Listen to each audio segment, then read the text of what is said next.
structure of the panel. We have China, we have Indonesia, very important country from the ASEAN, we have Russia, we have Bahrain, a very important and vibrant GCC country, and then we have South Africa, which is a founding member of the BRICS. And still some people would say Vladimir Putin is isolated. So I don't know if this panel says something, it says how multipolar the world has become. Mr. President, the floor is yours for the first speech.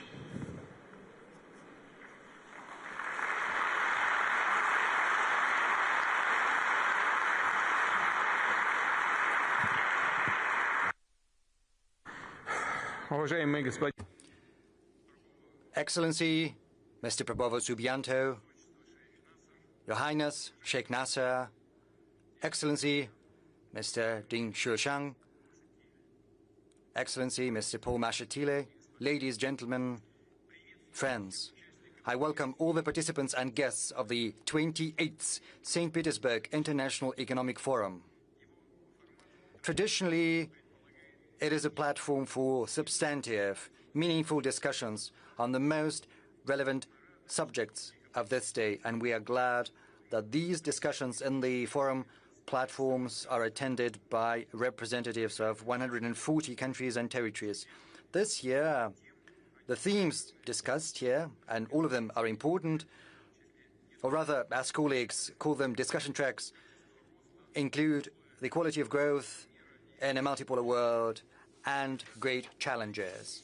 And these challenges include tectonic shifts in global economics and demographics, including the dynamics of the world's population. They also include social, societal, and geopolitical controversies that manifest themselves through crises and regional conflicts that are flaring up anew with greater force. Unfortunately, this is something we are witnessing currently in the Middle East. Finally, these challenges include climate change and acute environmental issues that require a response, as well as a transition to a new technological structure, which is founded upon digital platforms, AI, and autonomous systems that are capable of making decisions without the participation of human beings. The thing is, how do we make sure that these positive technological changes are spread ubiquitously? How do we make sure that these new digital technological solutions are universally acceptable, allowing countries, regions, and cities achieve a new level of development, climbing the ladder of progress, making sure that this technological breakthrough benefits everyone, including in terms of changing societal structure, decreasing level in inequality, as well as higher standards of living? How do we make sure every person has equal opportunities and gets access to knowledge that will help tap into their potential?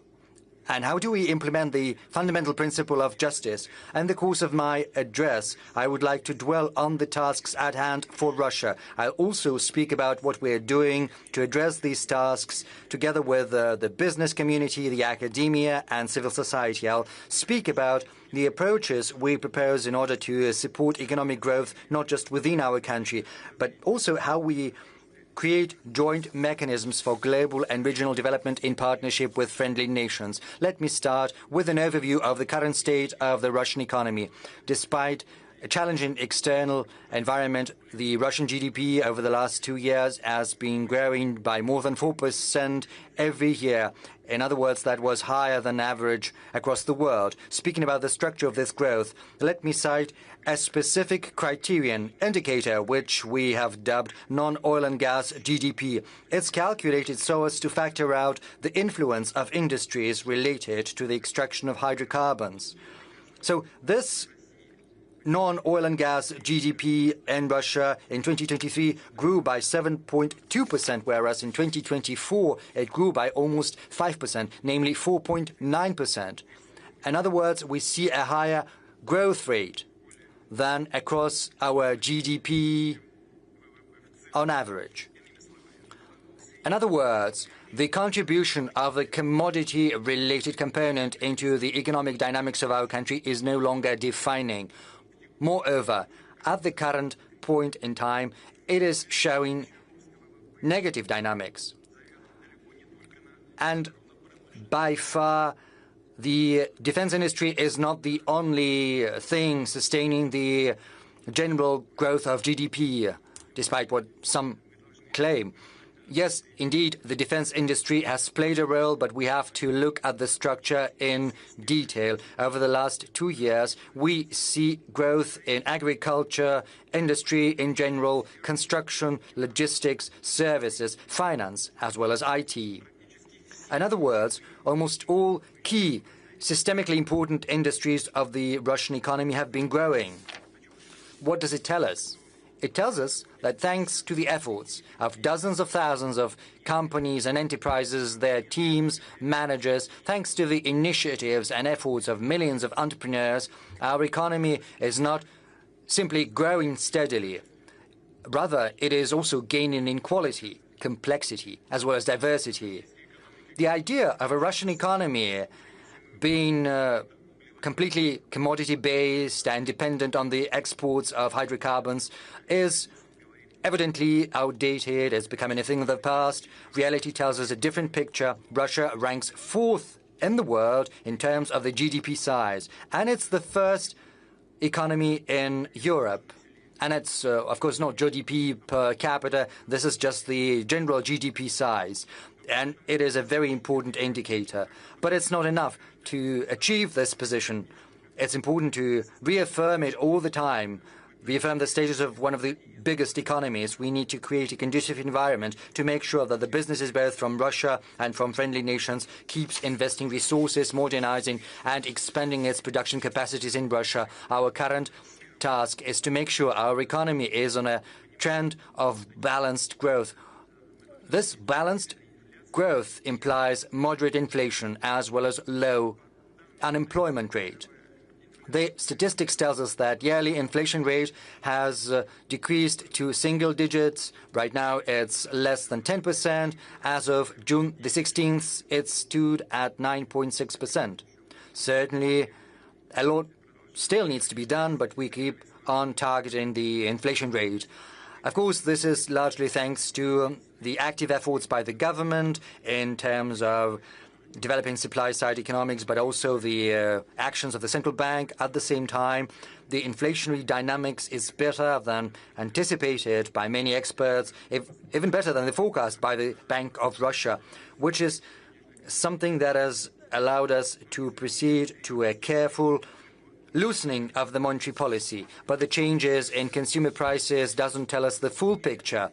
I would like to reiterate, a well-balanced growth implies not just moderate inflation, but low unemployment rate, as well as a positive economic dynamics. And we need to follow all the indicators telling us how our industries, companies and firms are feeling. A couple of words about the labor markets. There's something I'm gonna get back to later, but I would like to say that the first 4 months of this year saw a GDP growth by 1.5% year-on-year. In April, the growth picked up to 1.9%, and yet some specialists and experts point out the risks of stagnation and even recession, and this is something we have to avoid at all costs. I know that at this forum, you've listened to the discussions that are currently ongoing within the government. There is a discussion between the Central Bank of Russia on the one hand and the government on the other.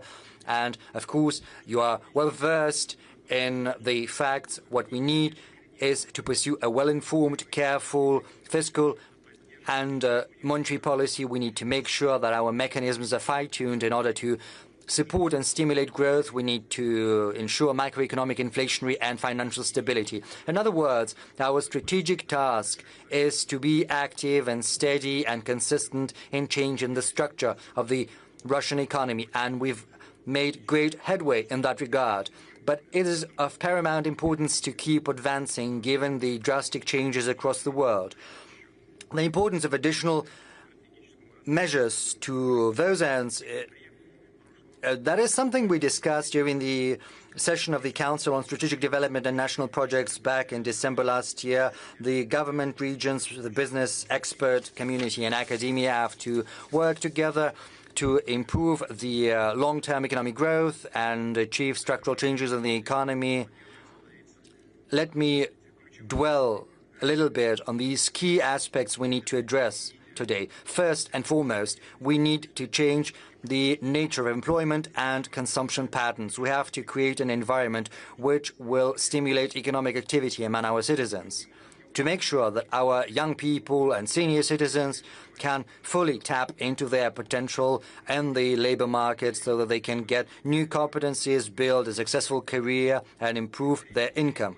In other words, I'm referring to a transition to an economy of high wages based not on a shortage of labor force, when entrepreneurs have to resort to raising wages so as to vie and compete for workers. Rather, these high wages have to be based on the quality of jobs as well as higher labor productivity. Over the last 4 years, employment in Russia grew by 2,400,000 people. Starting from October last year, across the country, we stabilized the unemployment rate at around 2.3%. We managed to achieve a record low of unemployment rate. We are also witnessing positive dynamics in those Russian regions that traditionally have been facing acute problems in employment. I refer, as colleagues know, mostly to the south of Russia. And right now, we see the unemployment over there half or so.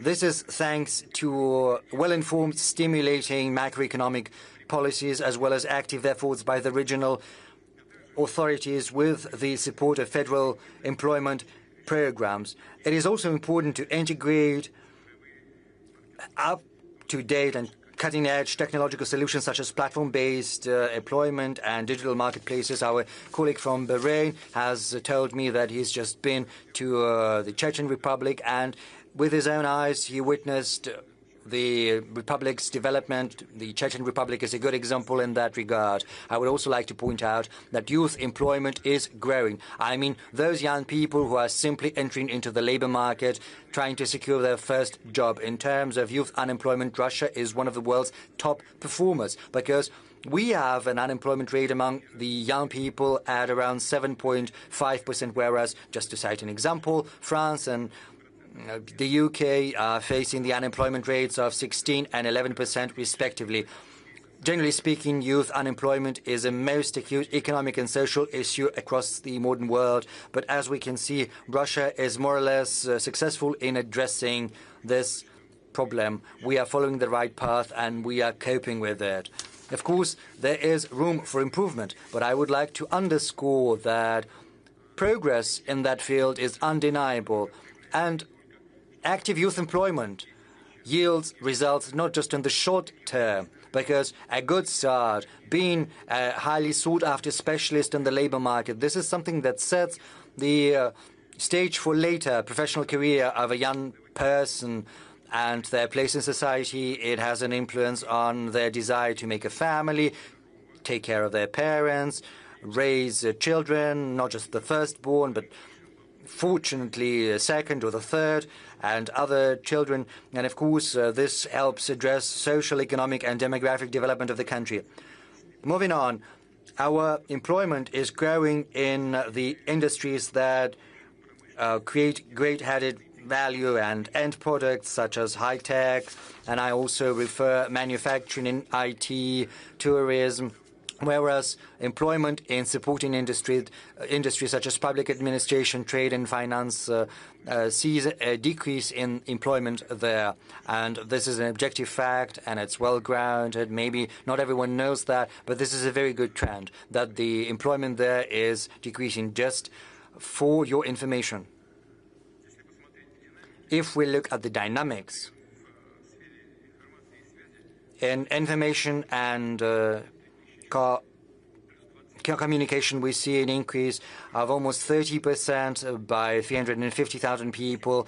We see a 10.2% growth in manufacturing industry, whereas the number of workers in trade has decreased by 170,000 people, which is minus 3%. These are gradual yet very significant trends that reflect the structural and quality changes. We intend to keep working through increasing the efficiency of our economy and introducing digital platform-based decisions and solutions to make sure that we decrease employment in the so-called supporting industries, but we have to provide those who are employed there with an alternative. And to that end, we will stimulate the creation of better, more attractive jobs with higher labor productivity that satisfy the new technological structure.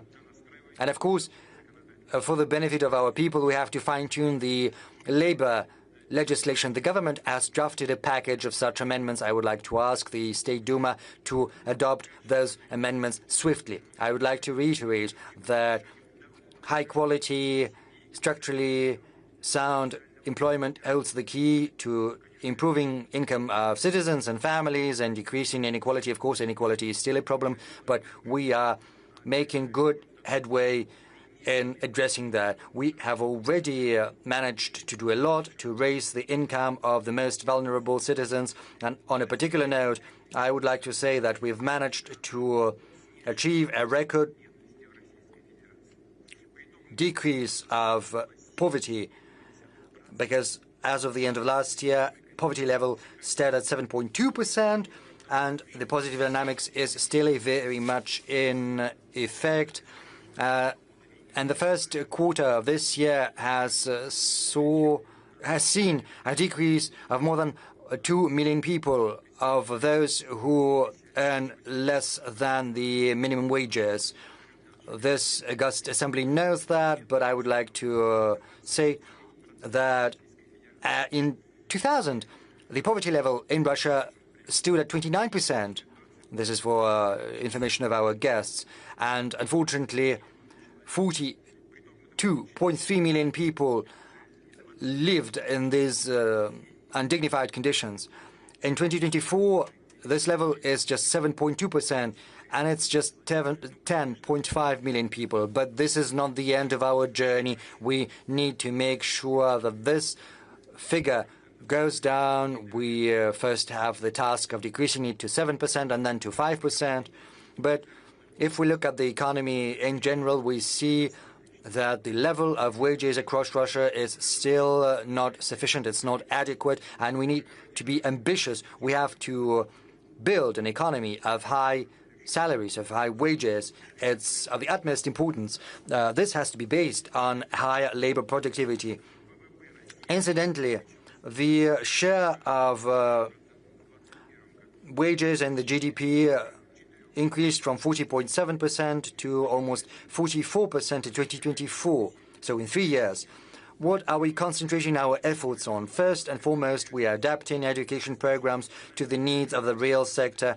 Incidentally, the youth unemployment dynamics I've just mentioned demonstrates that we are moving in the right direction. I would also like to add that this year, in the run-up to our forum, we have published a ranking of education institutions of Russia based on the quality of their jobs, employment, as well as wages. It shows us what professions are in greatest demand, what education institutions give their graduates the best education that the economy needs.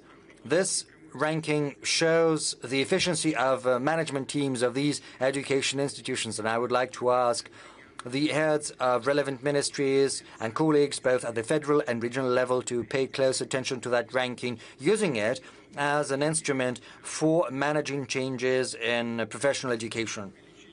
Moving on, with a view to raising the income of our citizens, we need to raise their qualifications and retrain them to provide them with an opportunity to grow professionally, to move to other companies and even to other regions. In other words, we need to increase the mobility of labor force, which is of the utmost importance to the economy. It gives people a chance to occupy better, more promising positions with better conditions and terms and better wages. We also need to invest in new equipment, automate and integrate robots in manufacturing capacities, and they have to be serviced as well. And this will require professional, highly competent and highly paid employees. But raising income is important not just for individuals and families, but also for the economy in general, because a rise in income and a decrease in inequality entail a change in the demand structure, because this demand structure becomes more balanced. It stimulates the consumption of domestically produced services and goods. I refer to tourist industry, catering industry, these and also industries that capitalize on our natural reaches, improving the potential of our cities and settlements, making them more comfortable for life and for leisure and for work.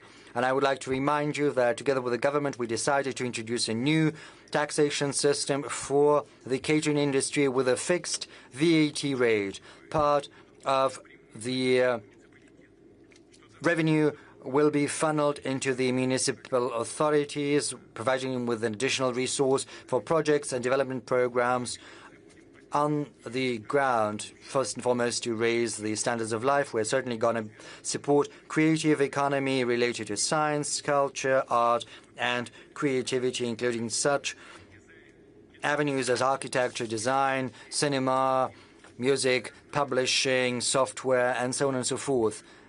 That's everything that the experts have dubbed the experience economy. This year, we have seen the entry into force of a federal law that has provided the legal framework for promoting creative industries. Until the end of the year, 70 regions are going to start introducing the standards for the development of this modern segment of economy as well as social life, creating the requisite infrastructure. To make sure this work is put on a systemic basis, I would like to ask the government, together with the Russian regions, to draft a long-term strategy for the development of creative economy, and also think and consider launching a federal project. On a separate note, I would like to speak about raising the tourist attraction of Russian towns and villages, a visible manifestation of our national identity. And true points of tourist attraction are ancient buildings, churches or estates, the cultural heritage sites. We have agreed that by 2030, we renovate no less than 1,000 such sites all across our country to give them a second life, including by means of opening museums, educational and exposition centers, hotels, and so on. The pilot program to restore cultural heritage sites with concessional funding for such projects has already covered 9 regions of Russia. The current goal is to extend it to other constituent entities of Russia. To make sure that allocated funds produce a better result, I suggest the following solutions. We could unite the resources of 2 concessional lending programs for creating tourist infrastructure and preserving the cultural heritage sites. Thus, the renovation and overhaul of ancient buildings for the business purposes in particular could be additionally funded from the loans that reduce trade. Apart from that, I suggest